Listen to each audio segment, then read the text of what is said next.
কবিতাৰ শিৰোনাম অনুভৱ। কবি শৈলেন বৰ্মন।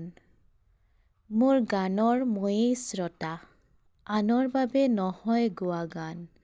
মোৰ গানেই কৰিলে আমনি, নিলগত বহিবা আঁতৰি। মোৰ কবিতাই নেপালেও ঠাই, তাত মোৰ কোনো ভ্ৰূক্ষেপ নাই। হৰফৰে লিখি যাম কবিতা, কোনে আহি দিব পাৰ বাধা। হাঁহিলে হাঁহক মোৰ জধলা চেহেৰা দেখি, তাত মোৰ কি আহে যায়। অমৃতৰ সিন্ধু বোৱাই, গৰলৰ গংগাৰে কাক নিব খুজিছে ধুৱাই। কাঁইটীয়া শব্দবোৰে দেহত বিন্ধিলেও মোৰ, মৰমেৰে দিম উফৰাই।